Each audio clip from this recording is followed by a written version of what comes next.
décoller pour les Caraïbes dans un instant ici de Montréal. On voit le cliché, un jet privé dans lequel je voyage une grande partie de l'année. Évidemment, c'est financé par mes entreprises et je loue à l'heure ce type de jet privé pour voyager. Mais on voit ce cliché, on peut voir la même chose aussi avec une voiture de bonne qualité, une voiture exotique, une Ferrari, une Lamborghini. On peut voir la même chose avec une très belle maison, de l'argent, des très beaux vêtements.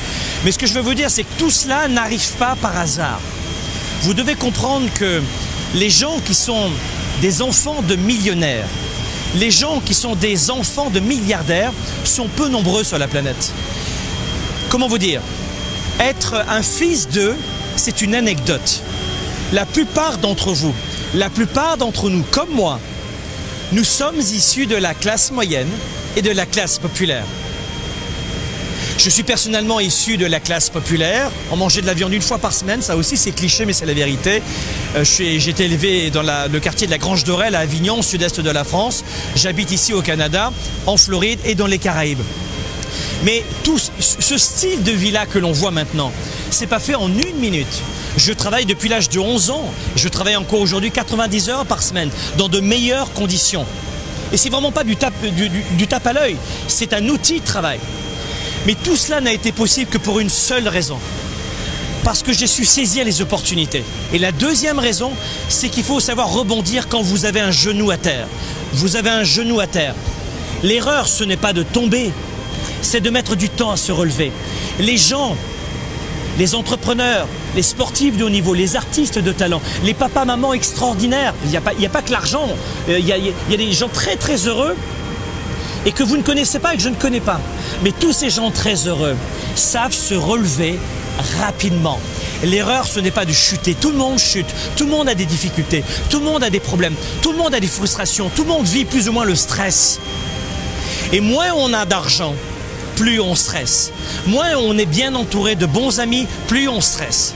Moins on fait le travail que l'on aime, plus on stresse. Mais on est tous passés par là.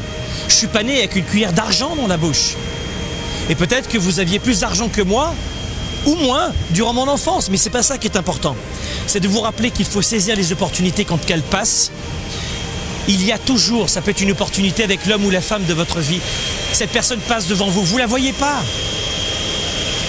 Et vous dites, je n'ai pas de chance parce que vous n'avez pas saisi cette opportunité. Et vous savez de quoi je parle dans vos relations privées. La même chose pour la santé. Peut-être que vous pouviez avoir une très bonne santé en faisant une marche rapide tous les jours, une course à pied. Mais vous ne le faites pas. L'opportunité, elle était là.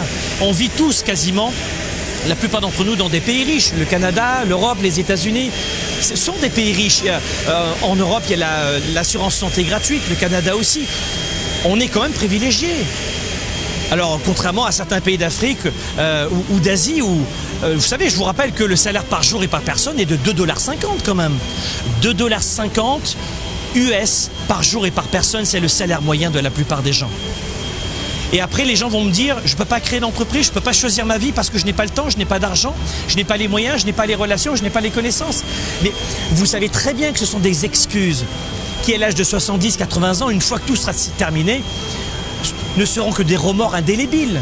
Il vaut mieux se planter et accepter d'être rejeté des autres parce que vous êtes différent.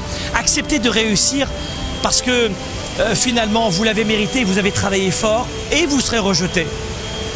Mais si tu n'as pas d'argent, tu es rejeté. Si tu as de l'argent, tu es rejeté.